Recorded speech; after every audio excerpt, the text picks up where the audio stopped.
Good evening. Isn't this great? We're all in a room for an author event. Woohoo! My name is Sarah Blumenfeld. I'm the Development and Program Director with the Lafayette Library and Learning Center Foundation. In addition to hosting programs like tonight, the Foundation's primary mission is to support this beautiful library. And I want to thank our donors that are here tonight and all of you that made a donation when you purchased your book tonight. It's only with donor support that we keep the library open additional hours with our incredible staff and are able to provide the latest materials for the library, so thank you. Before we get going, I also want to take a moment to thank Orinda Books, which is managing the books for us tonight. Pat, the owner, is in the back with her lovely daughter, Kathy, and I want to thank you all. Support your local bookstore. That's my pitch for the night. We did sell out of the books that are here, but if you do want additional copies, she has them at the store. Let her know, and she can put one aside for you. Because of COVID, we've had Meg sign all of the books ahead of time. But if you did have a special request, if you wanted your name put in it or something, at the end of the evening, I'm going to ask people to line up over here on the side, and I'll bring your book up with a note, and she will stand here and add that little personalization at the end if you want. If not, you have your book, and then the program's over, and off you go. So I get the sense that there are some real fans of Meg Waite Clayton out here tonight, so we're really excited to welcome her. She's a New York Times bestselling author. She started her career as a corporate lawyer and then came to writing later in life. She's written short stories, essays, and 8 novels. She's very popular in book clubs, especially her book, Beautiful Exiles, which was a #1 Amazon fiction bestseller. Her recent book, The Last Train to London, was a national and international bestseller that's been translated into almost 20 languages. Tonight, she's here to talk about the Post-Mistress of Paris, and I noticed a lot of people already getting to start reading it tonight. I finished it the other day. It's really a fun read. The story's set in occupied France early in World War II and is inspired by the real-life Chicago heiress Mary Jane Gold, who worked with the American journalist Varian Fry to smuggle artists and intellectuals out of France. And she has got some slides, and so I'm not going to say any more about the book. I'm just going to say, let's welcome Meg Waite Clayton, please.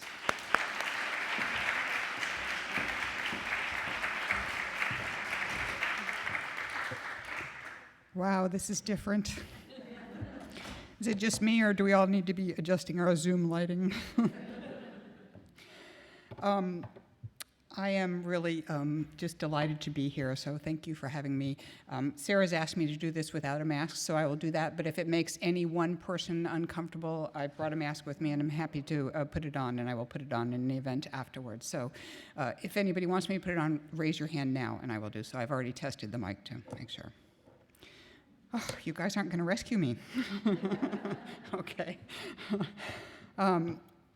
So I'm used to doing Zoom events and having just my own face staring back at me. And I cannot tell you how delightful it is to see actually other faces staring back at me and not to worry about how my hair looks. One of the things, and actually to hear real laughter, one of the things that drew me to this particular story is the way that people face these very dark times with laughter and even joy. So I don't know about you, but I'm a writer. And what that means is I spend my days with my imaginary friends in my little office playhouse making up stories. And so my imaginary friends don't even have to wear masks when they hang out with me. And my days, my regular days, are not that different than they've always been. But it's particularly nice to be gathering with people again. I miss so many people, and it's really nice. So huge thanks to everybody at the library, Sarah and everybody who put this together, also to Pat and everybody at Orinda Books for making it happen. I'm going to talk for something probably a little short of 30 minutes about the novel, the history behind it, and sort of how I write. And then I'll open it up to questions, and please ask anything you want. I'm very good at not answering questions that I don't want to answer.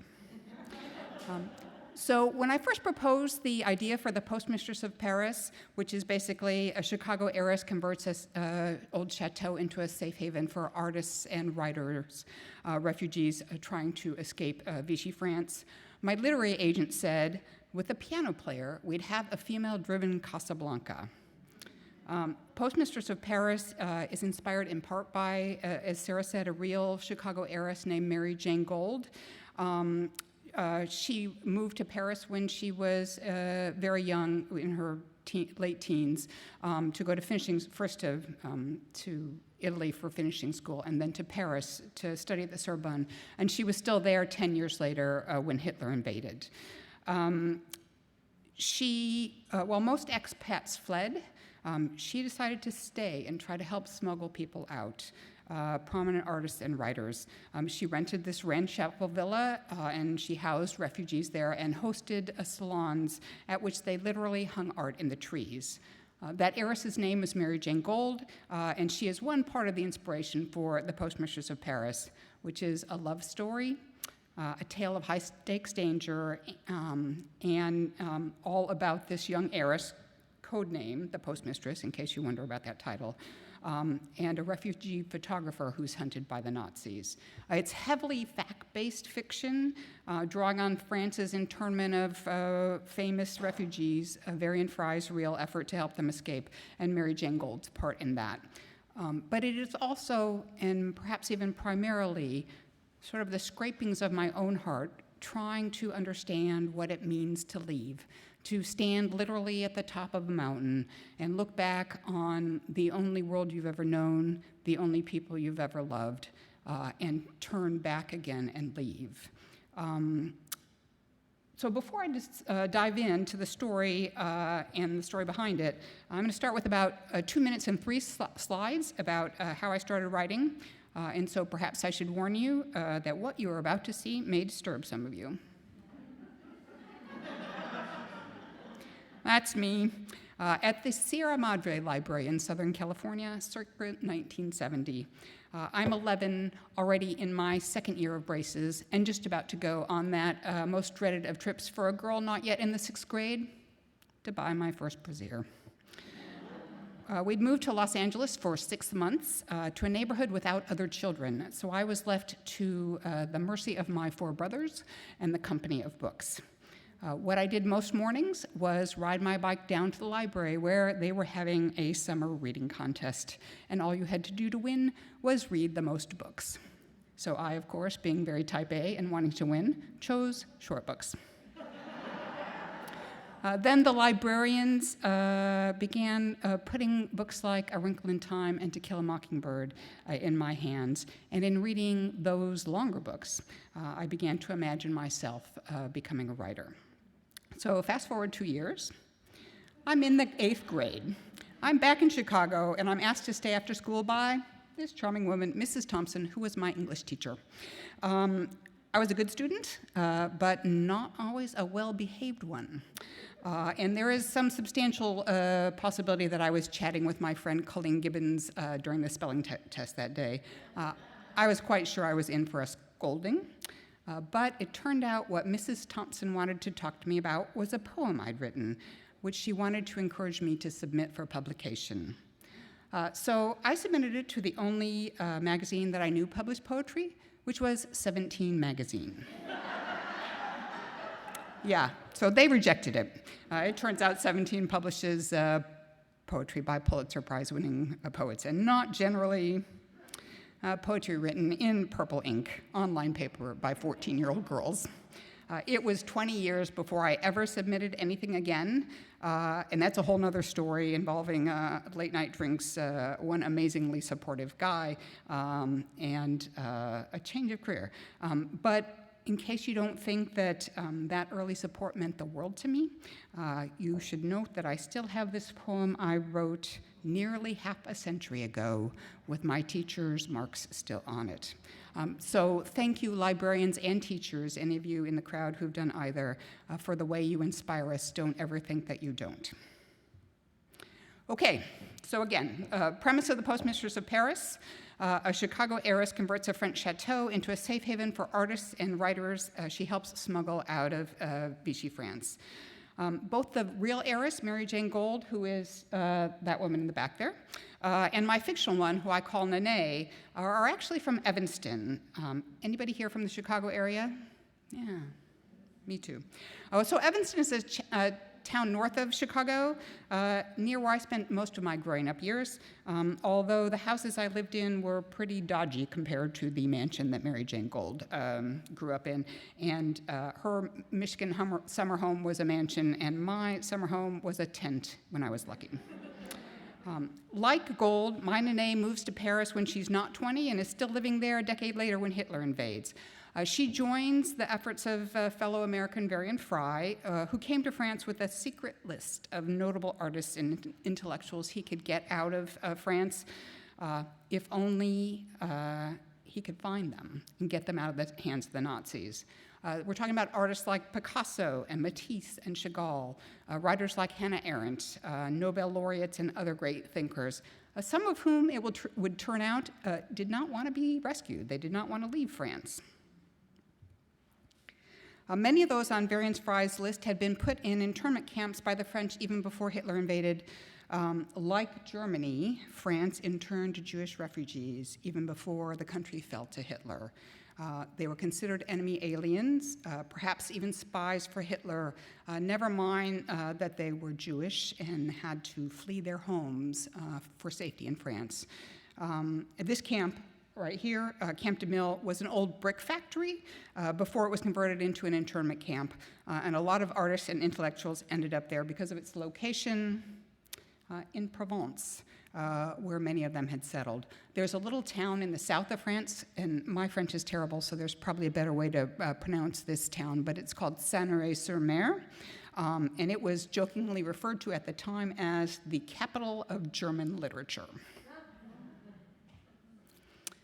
Mary Jane did some awesomely courageous things to help folks get to freedom. A lot of what I know about her comes from this book there. It's called Crossroads, Marseille, 1940. You might notice that this cover is actually in French. I will spare you the long Shaggy Dog story about how it's out of print in English, but I managed with my very good French to walk into a bookstore in Paris and purchase a copy. But let's just say that the effort simply to buy it should have been an indication of how bad my French was and how long it would have been it would have taken me. Let's just say this book would not be written yet if I'd had to read the whole thing in French. But fortunately, I found a copy when I got back to the United States. Where else but in the library? Yeah. So the real Mary Jane Gold found and rented this ramshackle villa called Villa Airbel, where a whole group of people working on this effort lived together. They even hid some of the refugees they were trying to smuggle out until they could be gotten out. And at the same time, they somehow or another managed to have quite a bit of fun. Among other things, they hosted salons at which they played crazy games they made up. The image on the left here is the result of a game called Exquisite Corpse. It started as a word game where a blind word game where somebody writes down a noun and somebody a verb and somebody an adverb, whatever. And the name comes from one of those sentences, which turned out to be, "The exquisite corpse will drink the new wine."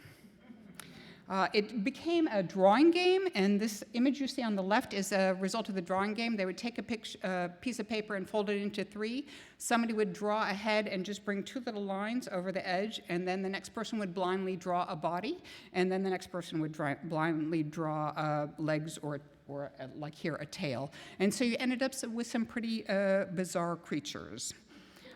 They also, what's on the right is a deck of cards that they made up, that they drew. These were artists, and so it's actually a pretty famous deck of cards. You can see it in a museum in Marseille, and it's called you can see the originals, it's called the Jeu de Marseille, and it was mass-produced years later. But they, it's not kings, queens, and jacks because that was too monarchist and military for them. They didn't believe in that kind of stuff, so they instead had geniuses, sirens, and maguses. Magi? What's the plural of a magus? The plural of a magus, does anybody know? Oh, good, I feel much better. They often held their salons out on the Belvedere at Villa Airbel, where they hung art in the trees. This picture is Danny Benedite, one of the real heroes who plays a role in the novel, hanging a painting by Max Ernst, a surrealist who plays a smaller role. And they literally, they hung Chagall's out in this tree, in these trees, just for decorations as they were having these little parties. So the real heiress, Mary Jane Gold, part of the inspiration for the Postmistress. But my novel is actually a bit of a mashup. Nene flies the same red Vega gull that Mary Jane Gold did, which looks just like this.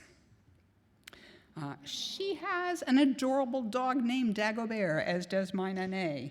I think actually my Dagobert is a little cuter than the real Nene was, than the real Dagobert was.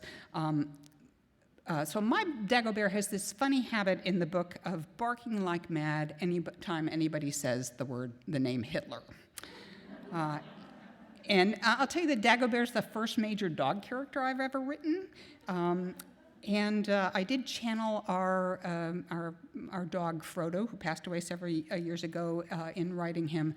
But that Hitler thing, the real Dagobert did that. Sometimes you just can't make it up better than it really was. So my Nene is definitely a large dollop of Mary Jane Gold, but I tossed in a bit of a German refugee whose name was Lisa Fitko. Fitko played a huge role in this effort to get refugees out, but I can't tell you what it was, as I don't want to spoil the read. And of course, there is a lot of fiction in Nene as well. So the Postmasters of Paris is one part the story of this courageous American woman, but it's also the story of the refugee artists who fled Hitler's Germany for safety in France, only to end up arrested and confined by the French in internment camps. The experiences of my photographer, whose name is Edouard, who flees the Reich with his toddler daughter Luki and her stuffed kangaroo, Professor Ellie Mouse, only to end up in peril in France, are drawn from the real experiences of men interned at Camp de Mille, children hidden in Paris, and refugees trying to escape over the Pyrenees and in other routes out of France. This is the little dark part of this presentation, so don't worry, it's short. The men interned at Camp de Mille lived and ate and slept in this old tile factory that was still so thick with brick dust that they described the way it made the floor uneven to walk on and filled their lungs. That room is literally where they slept and ate and did a lot of stuff. But what is a true testament to the human spirit, and again, why I'm so drawn to this story, they made what used to be the underground kilns into little studios in which they created art. They even set up a nightclub of sorts in one of the kilns, kind of reckoning to a Berlin speakeasy or whatever. They created art wherever they could, including on the ceiling beams. You can see from this photo, the top one is the ceiling beam, and the bottom one is the art, because it's hard to see the reflection in my poor photography there. And that is still there. You can still see it. They painted on the brick walls. That's another brick wall. It's a surrealist art, so it's really kind of funky stuff. Every time I look at that, I think, what is that about? And in the camp hall, they did this. That's the Last Supper that they did in the camp hall. They wrote symphonies that they also performed in this sort of a makeshift theater that they made in this camp hall. And the same thing for plays. They wrote and performed them. And not only the interned men, but also the guards and even the camp commander would come to the performances, because these were famous, talented people, and the shows that they put on would have belonged in really any theater in all of Europe, or for that matter, probably in all of the world. So these photos tend to make Camp de Mille look like sort of a cushy existence. Believe me, it was not, even under the Free French. But after Hitler invaded, the plight of the people interned there became more dire. Escape became more necessary and extremely dangerous, both for the prisoners there and people like Mary Jane Gold, who were involved in the effort. So this story becomes a dangerous race against the clock to save lives. Quite a few of the characters in the book are drawn from real people, and when I stick pretty closely to what the real people do in the story, then I use their names for their characters. So, for example, this fellow on the top right, that is the real Varian Fry, who brought the list and established and led this rescue effort, which was called the CAS, or the Centre Americain de Secours. Again, sorry for my French. And they helped refugees in legitimate ways, and then kind of hid behind that facade of legitimacy to do the illegal rescue work that they were doing. This photo, like a lot of them I'm using here, comes from the U.S. Holocaust Memorial Museum.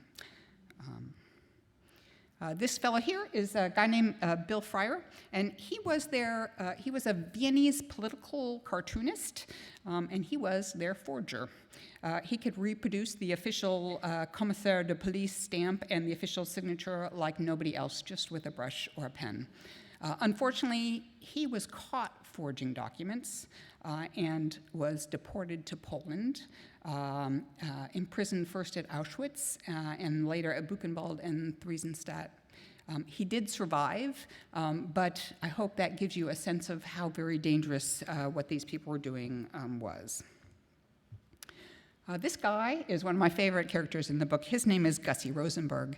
He was, at the time, a 19-year-old Jewish man who could pass for an Aryan teenager, as you can see here. And of course, at the time, that was awfully handy. And he ended up teaching literature at Bard College here in the United States. And he just passed away on October 30th at the age of 100. And I am devastated that I didn't know until after the book was written that he was even still alive. So I didn't ever get to connect with him. It's so hard to connect with people in this crazy time anyway, but. This guy's name is Leon Schwartzwanger. He was a Bavarian Jew and one of the world's most popular writers in 1940. Just all over the world, people read him. He fled the Reich and settled in Saint-Omer-sur-Mer, and when war broke out, he was declared an enemy alien and interned at Camp de Miel. And so, to a certain extent, my Edward's path follows his.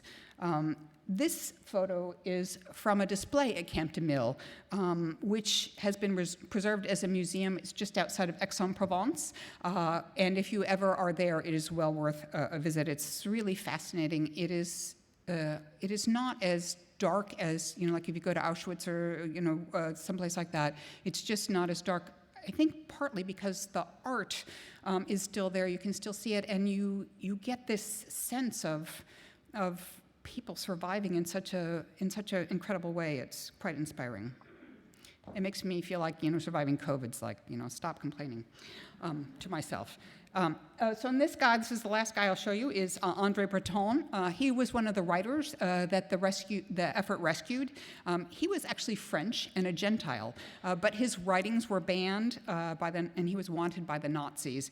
And so he and his wife and daughter actually lived in Villa Herbel for several months while they were trying to get him out. Getting him out was somewhat complicated because he had some communism in his history, and we didn't smile favorably on that. But he was the leader of the Surrealist movement, and as you can tell from this photo, quite a character. So as I write, I try to gather around me as much of the real history and place images as I can. And I'm just here going to give you a little peek into how I created the three scenes at the very beginning of the book, and I think maybe I'll just take, since probably nobody has read yet, since it's just out since Tuesday, I'm just going to read the very opening scene for you so you can have a sense of what's happening before I walk you through kind of how I do it. So this is Monday, January 17th, 1938, in the sky over Paris. The sky out the glass roof of her Vega Gull was as crimson as the airplane. Beyond the windshield and the gray whirl of propeller, 10,000 tons of iron stood laced against the setting sun. Nanet called over the roar of the Gypsy Six engine, La Dame de Feu à son milieu nouveau. That's the kind of art I love. To Dagobert, her sole passenger, who wagged his unkempt poodle tail as they circled the Eiffel Tower. The Iron Lady at her best. She flew on up the looping Seine, headed back to Paris for the Exposition Internationale du Surrealisme, 300 artworks depicting gigantic insects, bizarre floating heads, and dismembered and defiled bodies she knew were meant to be thought-provoking, but always left her feeling unsophisticated and far too American. Midwestern, not even from Chicago, but from Evanston. She loosened the white silk tie at her neck as she initiated a controlled descent from 1,000 feet to 800, 605 to buzz her empty apartment on Avenue Foch. She loved Paris, if only its winter nights weren't so long when you were 28 and living alone. She throttled back to idle and extended the flaps over the Bois de Boulogne, descending to 200 feet as she approached the park's lake, its small cascade and charming little emperor's kiosk. Up here in the air, there was no grumbling about Prime Minister Chautemps excluding socialists from the French government, no brother killing brother in Barcelona, no Hitler claiming to be eager for peace while all of Europe trembled. She dipped a wing for a better view to see the trickle of water over the rocks into the frozen lake and, oh Lord, a span of black wings stretched to white feathered tips at 10 o'clock. A red bill opened in a call of warning inaudible over the engine as she slammed the throttle wide open and yanked back the yoke, snapping to the right and climbing to avoid crashing into the black swan already diving to avoid her. But the nose of the plane was rising too quickly, vertical speed 1,500 feet per minute. Through the windshield, nothing but sky. The airspeed indicator plummeting toward stall speed. The wings buffeting as the plane began to lose lift, the stall horn sounding its alarming blare. So I'll leave you there with that stall horn and Nene about to crash into the lake in the Bois de Boulogne. I will make one small confession to you, which is most of that plane, that's all the real controls of the plane. It was sent to me by somebody whose name is Susan Holm. And I will tell you that when we went to confirm that there was a stall horn, there was no stall horn on that plane, but we decided to keep it anyway. So obviously the book opens with this Nene and this plane over Paris, and so for that, of course, I would have loved the excuse to go to Paris and have somebody take me up in a small plane and show me what that all looks like, or heavens, maybe even to learn to fly a small plane myself. But that, of course, one would have been very expensive, but two, by the time I realized that the book was going to open there, we were in lockdown for COVID, and my tickets to Paris in September were being refunded, and my apartment was being given to somebody who could get there. So what I did was, because I am not a pilot, and I had no idea what I was doing. I wrote the scene first, and then I got two people to help me. Sue Holm basically responded to a Facebook post that I put up to tell me that her dad had flown one of the last Vega Gulls in existence, and she sent me photos of the plane, so this is one of her photos, inside and out, footage of the view out the windshield so that I could see that one of the things I had to describe was the propeller whirling, which I had not thought about as I was writing it the first time. And she provided a lot of details about the specs of the plane. And since Dagobert's in the passenger seat with me in this scene, with Nene, who is, in some way me, I had him on the screen beside me as I wrote this scene, so I just remember that he was there. I will tell the opening would be nothing like it is, though, without the help of a guy named Christopher Keck, who is a friend of a friend who answered the call when I put it out. What he did was he set up the path Nene's plane was going to fly over Paris on a flight simulator for me, actually using the specs from the real plane, so it would be going the proper speed. I could see how the plane would react at that speed. I could see how it would behave when Nene, for example, circles the Eiffel Tower or tries to work to recover from that stall that I left you in. He shared it with me by Zoom and literally spent hours and hours reworking it with me, rejiggering the path, all sorts of things, so that the flight would be on a real path that Nene could actually have flown, that my pretend person could actually have flown, and that I was describing it in the language that a pilot would use. So I'm going to give you 10 seconds out of many hours of that Zoom, and it'll just show this is the bit where they're approaching the Eiffel Tower. Let's see if I can make this happen on this. Can I do this? Oh, here we go. You can't hear his voice, but he's saying the Eiffel, we're approaching the Eiffel and we're going this fast and we're going down this slow and everything else. And so that's how I did the scene. And the nice thing about a flight simulator is you can actually simulate a fall without actually hurting yourself. So. Let's see now if I can get this to forward now. Does that? There we go. Did that? No. I'm sorry. It's not being able. There we go. Okay. So of course, I did manage to get to Paris to do research for this. I'm never quite sure if what I do is write to research or research to write. Write to travel or travel to write. I love to travel and I love to write in pretty much equal measure. And so, of course, when I spent 3 months in France, because, of course, you have to spend a long time there to research a book. And this is me in one of those. Actually, I spent 3 months one time and 2 months another time. Don't tell the IRS. And this is me at the Bois de Boulogne, which is what she dips down to see, the small cascade there, which she dips down to see in that opening scene. So after Nene lands, and stuff you haven't read yet, she changes from her flight gear into this purple Schiaparelli jacket. She doesn't like the look, so she immediately takes it off in favor of this more classic black Chanel dress with lots of pearls. I like to do that. I just like to put things in front of me that are real things from the period and then describe them. I love using photographs as I'm writing for inspiration and for detail like this. But so the other thing that she puts on with the pearls is this Merritt Oppenheim designed Schiaparelli fur cuff bracelet, which is both a real work of art that actually still exists and an element that echoes throughout the story. I'm going to say don't panic if you don't know who Merritt Oppenheim was, or even if you don't know who Schiaparelli was. I didn't know who either of them were either before I began researching the book. And in the event that you are reading about somebody in the book, I will either let you know from the context who they are, or tell you who they are, or else you don't need to know, really. And I promise no pop quizzes for anybody after they read the book.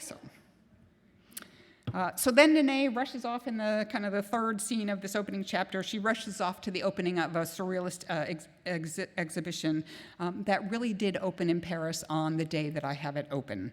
The day it happens in the Post-Mistress of Paris.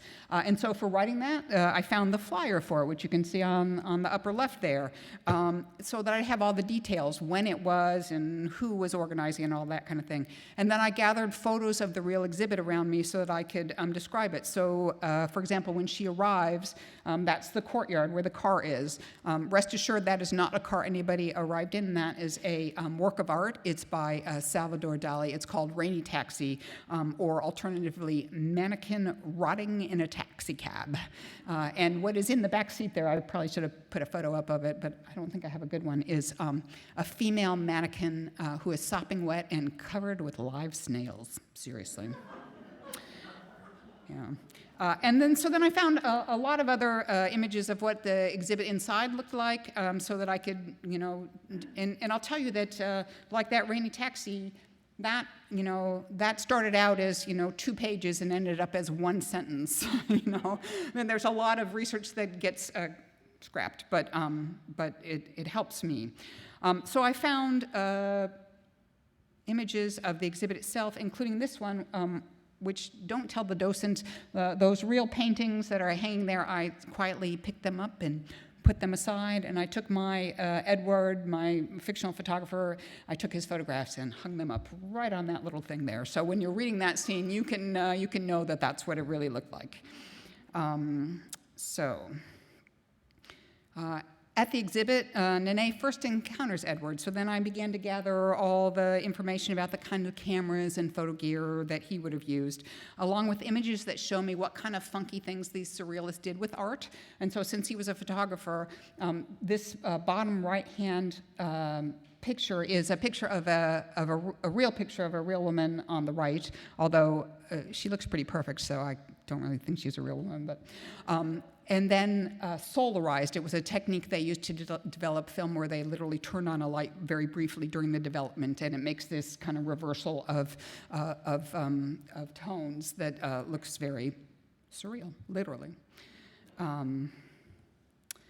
So I gather lots of images around me, but also documents like this interzonal postcard, which for much of the period that France was divided between free and occupied France was the only way that people could send mail out of occupied France, only by filling in this little form where you can say it has some limited lines that you can write very limited things on, and that was it. You couldn't say anything else. So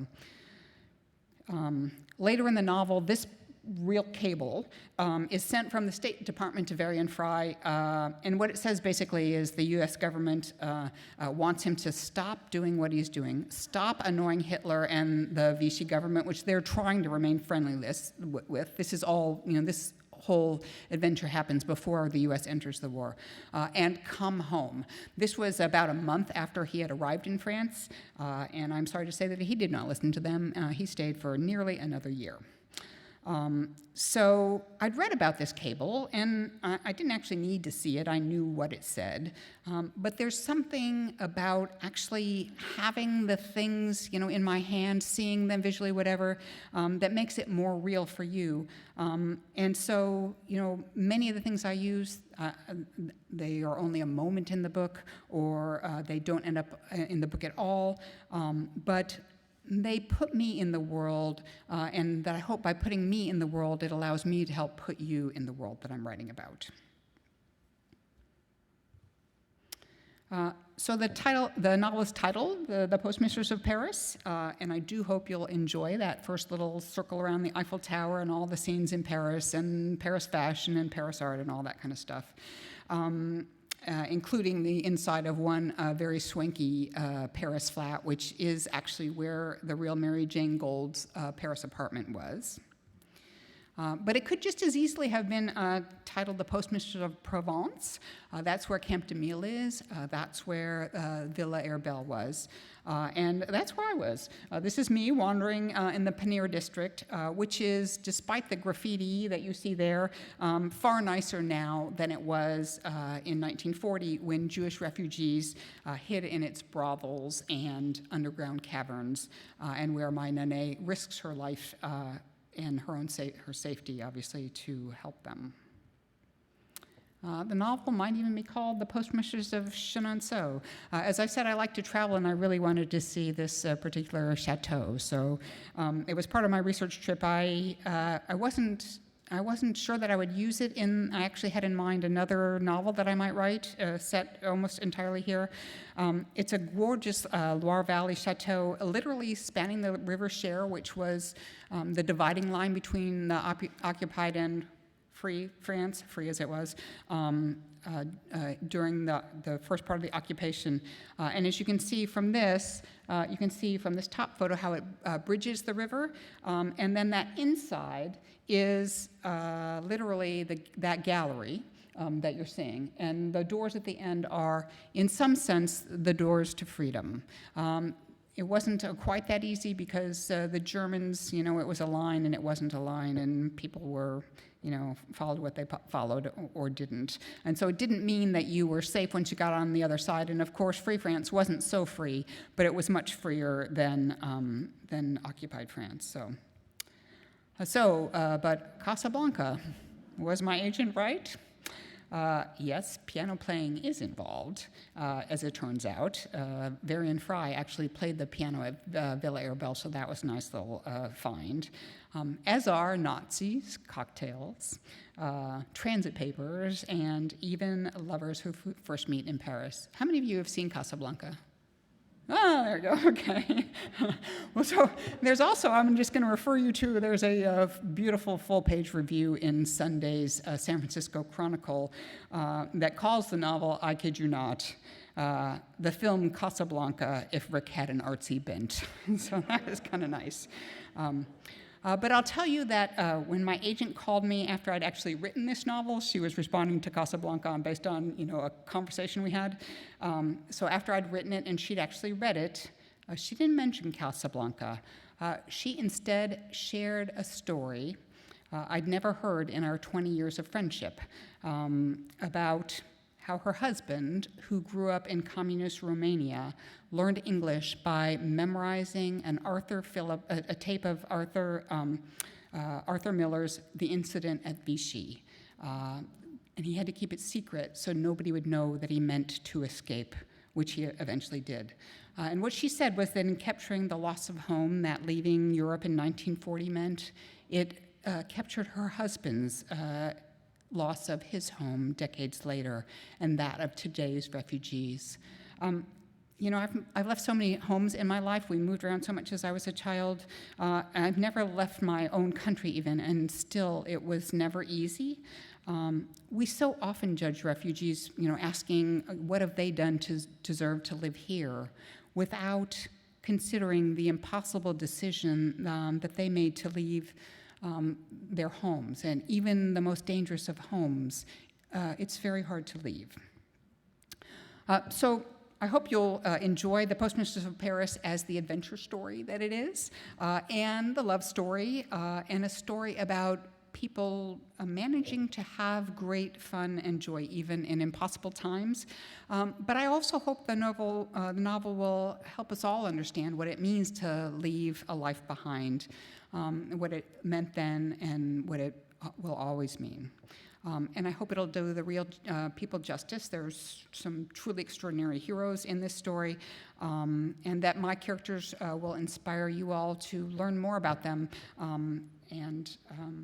I think that's a good place to end it and to take questions.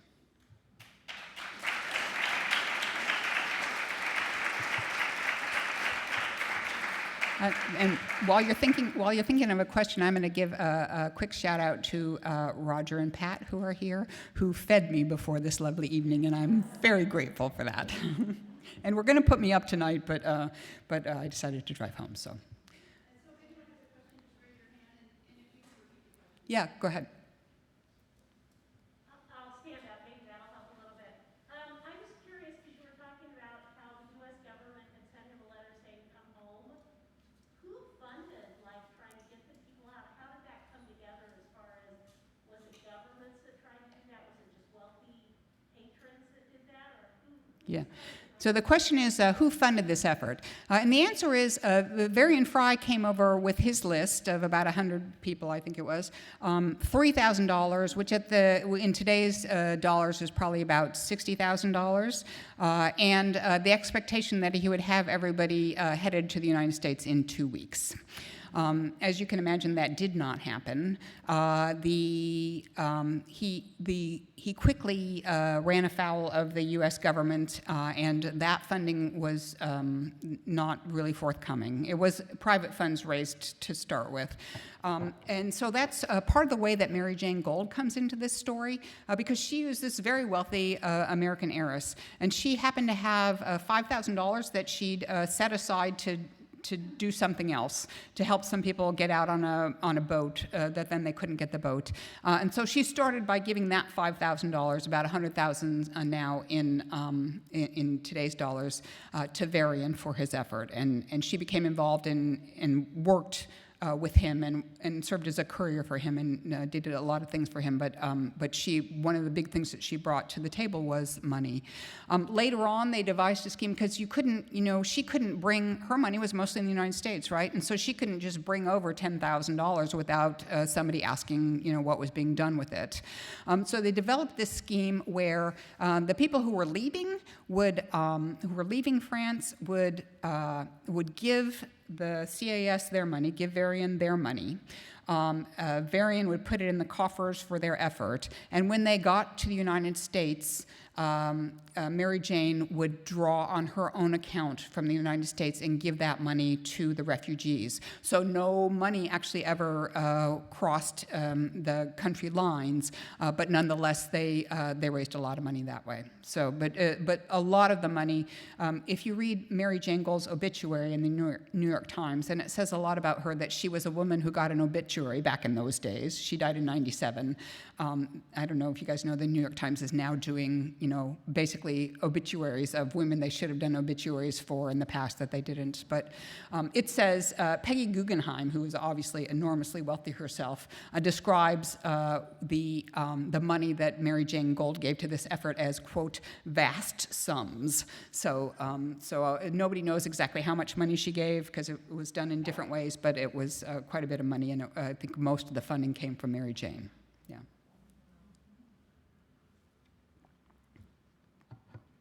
Yeah.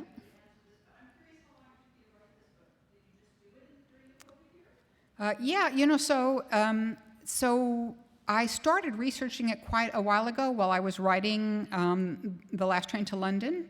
And so I had a lot of the research done before lockdown, and I had a contract that said I was required to deliver it in January of the year after, the January after we first shut down. And I had at the time 5,000 words on March 17th, which was when I was living in Palo Alto at the time, and when we were put in lockdown. And I didn't have anything else to do. All my events, I was supposed to be traveling all over the country promoting The Last Train to London, and all those events were either pivoted to virtual or canceled altogether. And so I had very few distractions. And then I'll tell you what happened was my mom that fall. And so I was writing pretty well. I wish I had it here, I don't with me, but I started because I don't know if you guys found this, but it was hard to settle into working during this time, and especially creative work, because it taps a part of your brain that needs to be kind of free, and it's hard to be free in this time. So what I did was I'd started a journal where every day I would, at the end of the day, I would write 3 things. It says weights, walk, and words. 1, did I do my little 5-minute weight routine in the morning? 2, how far did I walk that day because I was trying to keep exercising? And 3, how many words did I write that day? And sometimes they're just 200 words, and sometimes they're 1,000 words, and sometimes they're 2,000 words. But what that did, and then I'd have a running total, and so that I could see the progress I was making, even though I felt like I was, running through quicksand. I could see the progress I was making. And they just piled up and piled up. And then that fall, my mom was diagnosed with terminal lung cancer. And I've never missed a deadline in publishing before, but I called up my agent and I said, Marley, this is what's happening, and I gotta have an extension. I can't possibly get this done now. I have to help my mom. And she said, no worries, I'll talk to Sarah. And so the next day the phone rings and it's Sarah. And I assume she's talked to Marley, and so I pick up and I say hi, and she says, hey, how's the book going? We're talking about maybe publishing it here November 9th, but that would mean that you would have to have it done by, by no later than the date that it's due, and is that doable? I was like, you haven't talked to Marley? She said, no. And so I told her, and she said, oh, never mind. And we hung up. And she was very, she's lovely, Sarah is. And we hung up, but what stuck in my mind was November 9th. My mom's birthday is November 8th. This book has always been dedicated to my mother, and I thought if it was published by November 9th, she might be alive still to see it, even though that was the far end of when they then expected her to live. And so I wrote like hell to get it done. And so I did write this in pretty much almost entirely in 9 months. Sarah worked with me like hell to get it done in time to publish in the fall. And we changed the date a little bit, but the good part of the story is that my mom is still here, alive and well, to see it. Yeah. Yeah, but Harbor has been so wonderful. When the galleys were available, the first person who got a galley was my mom, and they FedExed it to her so she would have it, because we were not sure then, that was in the days where she was having therapy, and we didn't know if it was going to be weeks or months. And now they're giving her months or maybe even a year. She's had some great therapy. This woman who's always said she would never be a guinea pig is now such a good guinea pig. But anyway, so it was really fast. I've never written anything that fast before, and I hope never to again, because I would get up at 5 and start writing, and my husband would knock at my door at 7:30 in the evening and say, "Don't you want to eat something?" So anyway, yeah. And yeah, anyone else? Yeah, go ahead. Oh, you don't want to know. So I'll tell you a story about, and this is for all the writers in the room, and I won't make you raise your hand and identify yourself, because I never liked to do that before I was published. My first short story, fiction that was ever published, I was living in Nashville at the time, and a friend of mine had gotten her first short story accepted, and I heard before I even saw her that it had been rejected 56 times. And so I went and sat next to her at our next little gathering, and I said, Rita, congratulations. Her name is Rita Welty-Bork. And then I said, really, 56 times? How could you take that much rejection? And she said, if I don't believe in my own work, how am I going to expect anybody else to? And so I went home and started stuffing envelopes. And it took me, my first publication turned out to be a piece in Runner's World that was only... It was written for a column that they had then, which was called Women's Running. It could only be placed there, and I sent it off, and 3 days later they called me to say they would like to take it, which was really lovely. My first fiction, it probably took me more than Rita's 56 rejections before I got it published. My first novel first went out, I queried a bunch of agents. I got nothing. So I went and talked to my husband, and I said, nobody likes my book. And he said, let me see your query letter. You're not even getting asked, so it must be a problem with the query letter. And so he read it, and he looked at me and said, Meg, do you think GM sells cars by saying they're brown and they have wheels? He said, this is a marketing tool, your query letter. Make it poppy. And so I redid it, and I sent it out, and I had a whole bunch of, same novel, whole bunch of responses. I flew up to New York and met with agents and decided which one I was going with, and sat back and waited to be on the New York Times bestseller list. Well, I'm sorry to tell you that it didn't sell. I don't know why, wrong agent or whatever, it didn't sell. I stuck it in a drawer. I did a bunch of other stuff. I started publishing more short stories, and then I pulled it out of the drawer. I went to the Squaw Valley Writers Conference and had some a really nice response there from somebody who encouraged me to give it another go. I submitted it to the Bellwether Prize, which was then sponsored by, it's now the Penn Bellwether, but was then sponsored by Barbara Kingsolver. And it didn't win, but it was a finalist. And I had an agent, a different agent by then, for a mystery I'd written, and she said, what novel is this? And so she sent it out, and she sold it to the first agent, the first editor that she queried. But that, so some of that was a difference of time. The first time it was sent out, I got some really nice notes, people saying, we know there's a place for this kind of intelligent fiction that features a female protagonist, but we don't know how to sell it. And then Oprah came on the scene and showed them that not only is there appetite for it, but there's a huge appetite for it. And so part of it was timing, but part of it was just sticking to it. Part of it was, reworking that book until it was better. And when it went out the second time, I was a better writer, and it was a better better novel. But so the short answer to that question is it took me 10 years to get my first novel published from when I started writing. And you just have to, you have to keep believing in yourself long after your mother thinks you should go back to the practice of law. So, yeah. Yeah, go ahead. Could you tell us about the slide that was right before this one? It looked like a wall. Oh, yeah. That is from one of the walls in Camp de Mille, and I just thought it was a particularly beautiful. It's just it's just what somebody wrote on the wall. It says "La liberté, la vie, la paix." It means liberty, life, and country, basically. So. Where was this again? It was in Camp de Mille. That's on one of the walls in Camp de Mille. Yeah.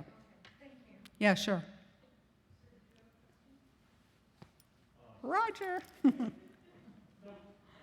seem to like to tell stories about heroes, heroines, go back in history. Can you talk a little bit about why that has appealed to you? Yeah, the question is, I seem to like to write stories about heroes and heroines and go back into history and women in history, and can I say why that appeals to me? That's a good question. I think the answer is I grew up, I kind of straddle the second wave of the women's movement. So literally you can see Title IX was passed in the year before I started high school, and it didn't go into effect fully until I think 1978, and by then I was in college. But you can see from my high school yearbook the difference that Title IX made. In my freshman year, there are literally 40 pages of boys' sports, and then 3 pages of girls' sports with six kinds of sports for girls. The boys have, for football alone, freshman 1, freshman 2, sophomore, junior varsity, and varsity. So they have almost as many football teams as we had sports teams for the girls. And our teams included, those six things included bowling and archery. And not, for example, track. By the time, 4 years later, by the time I graduated, there were still a lot more boys' teams, but they would have, the boys' baseball and then the girls' softball, and then the boys' gymnastics and the girls' gymnastics. It just was a time of big change for women. And so that has long fascinated me, what women who came before me had to do in order to do anything they wanted to do. I mean, it was not easy. They couldn't even have credit cards in their own names. It's just crazy. But so that's kind of why I have such an interest in telling stories about women who do extraordinary things, because I think women throughout history have done extraordinary things, and we just haven't recognized it because they're women. And especially like women during the war, they went and they did extraordinary things, and then they came home and they didn't talk about it, or their husbands came home and they didn't talk about it. And so we didn't necessarily know their stories until more recently.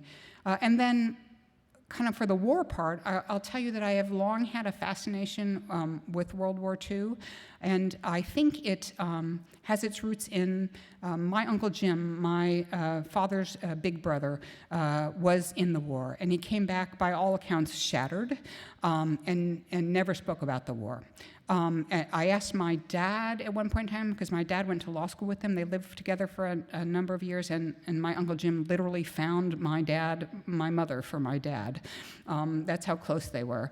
And my dad said, no, Jim never told him anything about that war. And then some years later, Jim died in his early 50s of lung cancer when I was still pretty young. But years later, when I was working on The Last Train to London, I asked my Aunt Jackie, who had been married to Jim many, many years, if he'd ever told her anything about the war. And he said, he never said a word about it, and I knew not to ask. But so it's those experiences, the things that people don't want to talk about, that I am interested in exploring and learning about and understanding and trying to turn into something that we all can understand. So. And My absolute pleasure. Thank you guys all for coming. It really is delightful to be out here. And thank you again, Sarah and Pat and everybody who made it happen. And thank you again, Pat and Roger, for dinner.